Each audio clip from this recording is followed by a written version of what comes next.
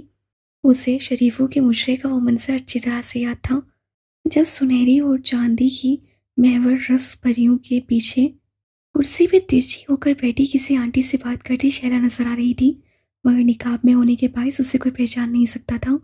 سو اس کے حصے میں وہ بدنامی نہیں آئی جو ان دونوں کے نصیب میں آئی تھی، مگر آج وہ اتنی بس مردگی اور تھکان سے کیوں مسکرائی تھی، یوں جیسے اس کا دل اندر تک زخمی ہو۔ وہ دکھ، وہ تھکن، وہ زخمی نگاہیں۔ اسے کسی نے پکار لیا اور اٹھ کر چلی گئی، مگر حیا کی نگاہیں کافی دور تک اس کا تعاقب کرتی رہیں۔ پچھلی دفعہ اسے شہلا کو ابایا میں دیکھ کر عجیب کوفت بھرا احساس ہوا تھا، مگر آج ایسا نہیں ہوا تھا۔ وہ اس کی ان دکھ بھری آنکھوں میں ڈھک کر رہ گئی تھی۔ شہلا کو کیا غم تھا؟ اتنی اچھی فیملی میں شادی ہوئی، اتنا ہینڈسم شوہر، امیر کبیر ماں باپ کا اکلوٹا بیٹا، پھر اس سے کیا دکھ تھا؟ اور وہ سارے فنکشن میں یہی سوچے گئی۔ آدھی رات گئے اپنے کمرے میں بیٹھے وہ پھر سے اس ڈبے کو الٹ پلٹ کر دیکھنے لگی۔ جیہان، ڈالی، پنکی، احمد پاشا، مگر انگریزی میں سارے نام 5 حرفی تھے، چھٹا حرف نہیں تھا۔ وہ بار بار اس سطر کو پڑھی گئی، مگر کوئی حل نظر نہیں آیا تھا۔ مگر وہ کون سا شخص تھا جس کے پاس ایسے ہر محنت دل مسئلے کا حل ہوتا تھا؟ وہ ڈبہ لیے بھاگ کر باہر آئی۔ جیہان کچن میں کھڑا کاؤنٹر پہ گلاس رکھے پانی کی بوتل اس میں ڈیل رہا تھا۔ وہ اس کے سامنے آئی، وہ گلاس اس کے ساتھ رکھا۔ یہ مجھے کسی نے دیا ہے اور مجھے اس کا پاسورڈ نہیں معلوم، اسے کھول دو۔ وہ آواز سے چونکا، پھر بوتل رکھ کر ڈبہ اٹھایا۔ یہ کیا ہے؟ ذرا چمپے سے اسے پلٹ کر دیکھنے لگا۔ جو بھی ہے تم اسے کسی طرح کھول دو۔ کھل جائے گا، نو پرابلم۔ وہ ڈھکن اور ڈبے کی بند دراز سے انگلی پھیر کر کچھ محسوس کر رہا تھا۔ تم مجھے ایک بڑا چھرا اور ایک ہتھوڑا لا دو۔ اوہو، توڑنا نہیں ہے اسے، بلکہ تم رہنے ہی دو۔ اسے ہفکی سے ڈبہ اس کے ہاتھ سے واپس لے لیا۔ کیا ہوا؟ میں کھول تو رہا تھا، 1 منٹ مجھے دیکھنے تو دو۔ میں خود کر لوں گی، تم رہنے دو، تم میرے لیے کچھ نہیں کرتے۔ پتہ نہیں وہ کس بات پہ اس سے آفا تھی جو جھنجھلا کر بولی۔ پھر سوچ لو، میں تو بھی ماموں کے پاس جا رہا تھا، انہیں تمہیں دوبارہ استنبول بھیجنے کے لیے راضی کرنے، مگر ٹھیک ہے، میں تمہارے لیے کچھ نہیں کرتا۔ وہ شانے اچھا کر پانی پینے لگا۔ سچ؟ اس سے بے یقینی سے پلکیں جھپکائیں۔ تم انہیں منا سکتے ہو؟ میں ایک اچھا شیف اور اچھا مکینک ہونے کے ساتھ ساتھ ایک اچھا وکیل بھی ہوں، ٹرائی می۔ وہ گلاس رکھ کر ذرا سا مسکرایا۔ ابا ایک دفعہ اڑ جائیں تو کبھی فیصلہ نہیں بدلتے، تم انہیں کیسے مناؤ گے؟ ویسے تو تمہارا دوبارہ استنبول جانا میرے مفاد میں قطع نہیں ہے، کیونکہ اب تم ہر ٹورسٹ اٹریکشن دیکھنے جانے کے لیے مجھے ہی خوار کرواؤ گی، مگر مجھے لگا تم جانا چاہتی ہو، سو میں ماموں سے بات کرنے ہی جا رہا تھا۔ اور وہ مان جائیں گے. بروقت کونیا کو کینیا نہ بناتا تو شاید وہ کبھی نہ مانتے. ہاں، استنبول تو بہت محفوظ شہر ہے، اور پاکستان میں تو روز بم دھماکے ہوتے ہیں، اور پاکستان میں تو پتہ نہیں لوگوں کے پاس انٹرنیٹ کی سہولت موجود بھی ہے یا نہیں. وہ ذرا چل کر بولی. وہ بنا کچھ کہے مسکراتا ہوا آگے بڑھ گیا. اگلا 1 گھنٹہ وہ کچن میں کرسی پہ بیٹھی جیہان کا انتظار کرتی رہی. بلاخر جب وہ ابا کے کمرے سے نکلا تو وہ تیزی سے اٹھی. کیا ہوا؟ پیکنگ کر لو، ہم کل صبح کی فلائٹ سے واپس جا رہے ہیں. وہ دھیما مسکرا کر بولا. مگر اس شرط پہ کہ فی الحال تم ہمارے ساتھ رہو گی. بعد میں جب تمہاری اسپرنگ بریک ختم ہو جائے تو بے شک چلی جانا. سچ؟ وہ بے یقینی اور خوشگوار حیرت میں گھری اسے دیکھ رہی تھی. ایک دم آنند بھرا احساس اس کے پورے وجود کو اپنے لپیٹ میں لینے لگا تھا. البتہ ایک بات وہ جانتی تھی، اس سمبول ڈی جے کے بغیر کبھی بھی ویسا نہیں ہوگا جیسا پہلے تھا. تمہارا دماغ درست ہے؟ ہاشم نے بے یقینی سے اپنی بیوی کو دیکھا جو بستر کے دوسرے کنارے پہ بیٹھی اسے ہی دیکھ رہی تھی. ان دونوں کے درمیان حارث آنکھیں موندے سو رہا تھا. اس کا دایاں ہاتھ ہاشم کے ہاتھ میں تھا. ایسا کیا غلط کہہ دیا میں نے؟ وہ جی بھر کر کوفت کا شکار ہوئی. تم پاگل ہو گئی ہو، تمہارے حواس جواب دے گئے ہیں. حیرت کی جگہ جھنجھلاہٹ نے لے لی تھی. حواس تو تمہارے جواب دے گئے ہیں، میں تمہیں ایک سیدھا سادہ سا حل بتا رہی ہوں اس سارے مسئلے کا.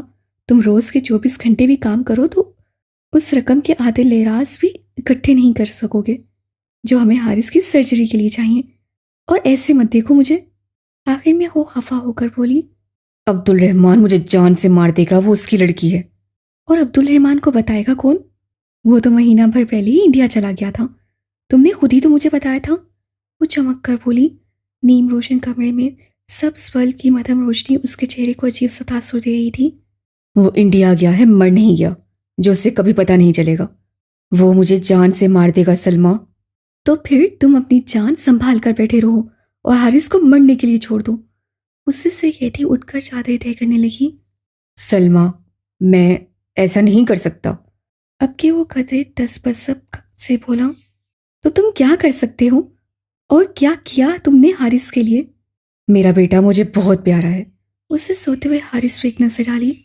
مگر وہ بھی تو کسی کی بیٹی ہے. میں بھی تو کسی کی بیٹی تھی. مجھے اس ڈربے میں لا کر پل پل مارنے سے پہلے تم نے سوچا؟ وہ چادر کا کولا بنا کر ایک طرف پھینکتی جارحانہ انداز میں اس کی طرف آئی. تم مرد ہو کر ڈرتے کیوں ہو؟ تم عبد الرحمن کو نہیں جانتی. میں بس اتنا جانتی ہوں کہ اگر میرا بیٹا مر رہا ہے تو اس کا ذمہ دار عبد الرحمن پاشا ہے. اگر وہ تمہیں تمہاری مطلوبہ رقم دے دیتا تو ہم کبھی یہ کرنے کا نہ سوچتے. کوئی کمی تو نہیں ہے اس کو پیسوں کی، پھر بھی اس سے ہاتھ روک رکھا ہوا ہے. اب یا تو تم اس کا خیال کر لو یا اپنے بیٹے کا، فیصلہ تمہارا ہے. سلمہ کے نگوش مدھم روشنی میں بکھڑے بکھڑے دکھائی دے رہے تھے. اس وقت یوں تیز تیز بولتی. وہ میکبیتھ کی چوتھی جادوگرنی لگ رہی تھی. ہاشم متسبسب سا اسے دیکھے کیا. وہ جو کہہ رہی تھی وہ اتنا مشکل تو نہ تھا، مگر وہ جیہان کے ساتھ سیدھی اسے گھر آئی تھی. پھر کھانا کھا کر اس سے اجازت چاہی. اس کا سارا سامان سبحان جی کے ڈروم میں رکھا تھا اور جس افراتفری میں وہ گئی تھی سوائے چند چیزوں کے کچھ بھی نہیں اٹھایا تھا. پھپھو نے اصرار کیا کہ وہ چھٹیاں ختم ہونے تک ان کے پاس رک جائے، مگر وہ کل آنے کا وعدہ کر کے اٹھ کھڑی ہوئی. میں تو پھر کہوں گی کہ رک جاؤ. پھپھو ذرا خفا تھیں. پھپھو میں کل آؤں گی نا، پرومس. اب میں چلتی ہوں. ٹھیک ہے، مگر کل ضرور آنا. جہاں ٹیشو سے ہاتھ صاف کرتے ڈائننگ ٹیبل سے اٹھا. اس کی آنکھیں اور ناک گلابی پڑ چکے تھے. سرد و گرم علاقوں کے مابین سفر کا موسمی اثر تھا. استنبول پہنچتے پہنچتے اس کا فلو بخار میں بدل گیا تھا. آؤ میں تمہیں چھوڑ دیتا ہوں. صرف ٹاکسم تک چھوڑنا، آگے میں کورسل پکڑ لوں گی. میں سبحانچی تک چھوڑ دوں گا، نو پرابلم. وہ چابی پکڑے جیکٹ پہنتے ہوئے بولا. نہیں، اس بخار میں تم سے 45 منٹ کی ڈرائیونگ کروائی تو 45 دن تک تم جتاتے رہو گے. ویسے بھی مجھ پہ تمہارے احسان بہت جمع ہو گئے ہیں، اتنے سارے کیسے اتاروں گی؟ وہ اس کے سامنے سینے پہ بازو لپیٹے کھڑی مسکراتے ہوئے کہہ رہی تھی. اتارنے کے لیے کس نے کہا ہے؟ وہ ذرا سا مسکرا کر دروازے کی جانب بڑھ گیا.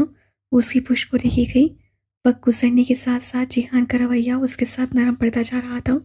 پاکستان میں پہلے 2 دن تو وہ لا تعلق رہا، شاید اس لیے کہ بات کرنے کا موقع ہی نہیں ملا تھا، مگر پھر بھی اس سے خود ہی کچھ محسوس کیا تھا. تبھی وہ خود آگے بڑھا اور ان کے درمیان کھڑی سرد دیوار ڈھا دی. لیکن کیا وہ اس کے لیے وہ محسوس کرتا تھا جو وہ اس کے لیے کرتی تھی؟ کیا اسے ان کا وہ پھولا بسا رشتہ یاد تھا جس کے متعلق اس گھر میں کوئی بات نہیں کرتا تھا۔ ابھی کچھ دن وہ اس کے گھر رہے گی تو ان سارے سوالوں کے جواب جاننے کی کوشش ضرور کرے گی۔ اس سے تہیہ کر لیا تھا۔ ٹاکسم اسکوائر کا مجسمہ آزادی اسی طرح تھا جیسے وہ چھوڑ کر گئی تھی۔ مجسمے کے گرد گول چکر میں اگی گھاس پہ سرخ سفید اور زرد ٹیولپس کھلے تھے۔ ہر جگہ سالانہ ٹیولپس فیسٹیول کے پوسٹر بھی لگے تھے جو ہر سال کی طرح اس موسم بہار میں بھی استنبول میں منعقد ہونا تھا۔ ٹیولپ کا پھول استنبول کا سمبل تھا، مگر اس کے دل فریب مہک میں ڈوبا ٹاکسم اسکوائر حیا کو ہنسا آلودہ لگا تھا۔ وہ بہار اب وہاں نہیں تھی، جیسے ڈی جے نہیں تھی۔ تم جا رہی ہو، حالانکہ میں چاہتا تھا کہ تم کچھ دن ہمارے گھر رہو۔ گاڑی روکتے ہوئے جیہان نے چہرہ اس کی طرف موڑے سنجیدگی سے کہا تھا۔ میں کل آ جاؤں گی، مگر کل تک میں سبحان جی، اپنا ڈرون بلاک، جھیل اور ہر جگہ جہاں میں اور ڈی جے اکٹھے گئے تھے ایک دفعہ پھر دیکھنا چاہتی ہوں۔ اکیلے، بالکل اکیلے۔ میں ان بیتے لمحوں میں پھر سے جینا چاہتی ہوں۔ مت کرو، تمہیں تکلیف ہوگی۔ بہت تکلیف سہ لی، اب اس سے زیادہ تکلیف مجھے نہیں مل سکتی۔ اس سے بھیگی آنکھ کا کونا انگلی کی نوک سے صاف کرتے ہوئے کہا تھا۔ اوکے۔ اسے سمجھ کر سر ہلا دیا۔ اس کے چہرے پر ابھی تک نکاہت تھی، وہ واقعی بیمار لگ رہا تھا۔ جیہان چلا گیا اور وہ مجسمہ آزادی کے گرد اگی گھاس کے قریب جا کر کھڑی ہوئی۔ وہ گھاس کا کولکتہ عارضی دراصل یوں تھا جیسے کوئی چپٹا رکھا گول سا سبز پھول ہو جس کی سبز پتیاں بنی ہوں، اور ہر دو پتیوں کے درمیان ایک سیدھی روشنی جو مجسمے تک لے جاتی تھی۔ یوں چار گزرگاہیں مجسمے تک لے کر جاتی تھیں۔ ٹاکسم کے ہر پھول، ہر پتھر اور ہر بادل پہ جیسے یاد رقم تھی۔ وہ اس کا اور ڈی جے کا زیرو اسپاٹ تھا، مین اسپاٹ۔ تقریباً ہر دوسرے روز وہ ادھر آتی تھیں۔ کورسل انہیں یہیں جو اتارا کرتی تھی، یہاں سے آگے وہ عموماً میٹرو ٹرین پکڑ لیا کرتی تھیں۔ اس اسکوائر کا چپا چپا انہیں یاد تھا، اور ڈی جے کے بغیر سب کچھ ادھورا تھا۔ اور اس طرف استقلال اسٹریٹ تھی، وہاں سے کی گئی ان کی ڈھیروں شاپنگ جو رائگاں چلی گئی۔ استقلال اسٹریٹ آج بھی وہی تھی، بہت طویل، نہ ختم ہونے والی، مگر زندگی ختم ہو گئی تھی۔